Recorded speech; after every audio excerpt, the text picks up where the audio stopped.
পিঠা খেতে আমরা কম বেশি সবাই ভালোবাসি, আর সেটা যদি সরু চাকলি পিঠা হয় তাহলে তো আর কথাই হবে না। বন্ধুরা, মুখে দিলেই কিন্তু মিলিয়ে যাবে, একদম নরম তুলতুলে জালিদার হবে।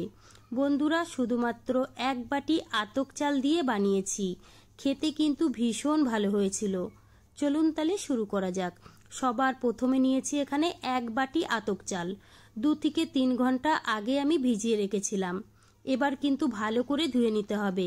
তারপরে একটা মিক্সারের বাটিতে নিয়ে নিলাম। তার সঙ্গে দিয়ে দেবো 1 চামচ নারকেল কোরানো। বন্ধুরা, এই নারকেল কোরানোটা দিলে কিন্তু খেতে ভীষণ ভালো লাগে। একটু জল দিয়ে খুব ভালো করে পিষে নিতে হবে বন্ধুরা, যেন কোনো দানা ভাব না থাকে। এবার দিয়ে দেবো পরিমাণ মতো লবণ।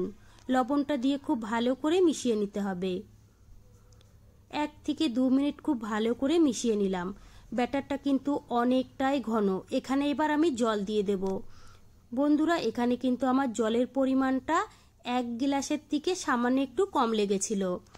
আর বন্ধুরা, সরু চাকলি পিঠার জন্য কিন্তু ব্যাটারটা একদম পাতলা করেই তৈরি করতে হবে। এবার আমি 10 মিনিটের জন্য ঢেকে রাখবো। 10 মিনিট হয়ে গেছে, আবার একটু মিশিয়ে নিলাম। চলো তাহলে এবার কিন্তু পিঠাগুলো বানিয়ে নেব। গ্যাসে একটা প্যান বসিয়ে দিয়েছি। প্যানটা ভালো করে গরম করে নিয়ে তারপরে একটু সাদা তেল লাগিয়ে দিলাম। এবার কিন্তু 1.5 চামচ করে ব্যাটার দিয়ে দেব। এইভাবে একটু ঘুরিয়ে নিতে হবে। এবার আমি 1 মিনিটের জন্য ঢেকে রাখবো। বন্ধুরা, এই পিঠাটা তৈরি হতে 1 মিনিটও সময় লাগে না। আমার কিন্তু 1 মিনিট থেকেও কম লেগেছিল। দেখুন বন্ধুরা, পিঠাটা কত সুন্দরভাবে তৈরি হয়ে গেছে। এবার আমি তুলে নেব। আমি কিন্তু আরও 1-2টো পিঠা আপনাদের বানিয়ে দেখাবো। এই পিঠা বানানো এতটাই সহজ যে আপনারা দেখলেই বানাতে পারবেন। আবারও কিন্তু আমি তেলটা খুব ভালো করে লাগিয়ে নিয়ে তারপরে ব্যাটারটা দিয়ে দিয়েছিলাম। তারপরে আমি আবারও কিন্তু 1 মিনিট মতো ঢেকে রেখেছিলাম। তারপরে কিন্তু তুলে নিয়েছি। বন্ধুরা, বাকি পিঠাগুলোও কিন্তু আমি একই রকমভাবে বানিয়ে নেব। সবগুলো পিঠা কিন্তু আমার রেডি হয়ে গেছে। এবার একটা প্লেটে আমি সাজিয়ে নেব। দেখুন বন্ধুরা, দেখতে কতটা সুন্দর হয়েছে আর কতটা সাদা হয়েছে, আপনারা কিন্তু দেখেই বুঝতে পাচ্ছেন।